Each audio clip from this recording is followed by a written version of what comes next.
No, I've actually always found something to be very true, which is most people don't get those experiences because they never ask. I've never found anybody that didn't want to help me if I asked them for help.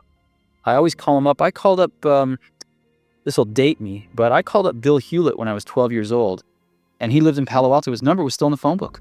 And he answered the phone himself. He said, yes. I said, hi, I'm Steve Jobs. I'm 12 years old. I'm a student in high school, and I want to build a frequency counter. And I was wondering if you had any spare parts I could have. And he laughed, and he gave me the spare parts to build this frequency counter, and he gave me a job that summer in Hewlett-Packard, working on the assembly line, putting nuts and bolts together on frequency counters. He got me a job in the place that built them. And I was in heaven. And I've never found anyone who said no or hung up the phone when I called. I just asked. And when people ask me, I try to be as responsive, to pay that debt of gratitude back. Most people never pick up the phone and call. Most people never ask. And that's what separates sometimes the people that do things from the people that just dream about them. You gotta act.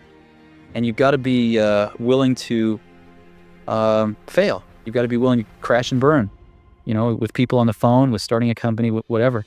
If you're afraid of failing, you won't get very far.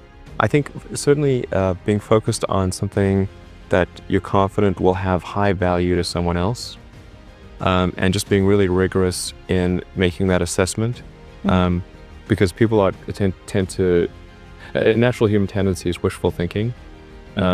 So a challenge for entrepreneurs is to say, well, what's the difference between really believing in your ideals and sticking to them versus pursuing some unrealistic dream that doesn't actually have merit? And that is a really difficult thing to tell you. Can you tell the difference between those two things? Right. So you need to be sort of very rigorous in your self-analysis.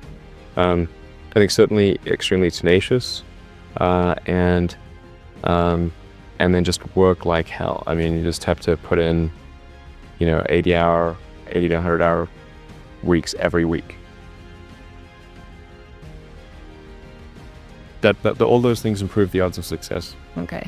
I mean, if other people are putting in 40-hour work weeks and you're putting in 100-hour work weeks, then even if you're doing the same thing, you know that in 1 year you will achieve what they achieve. You will achieve in 4 months what it takes them a year to achieve.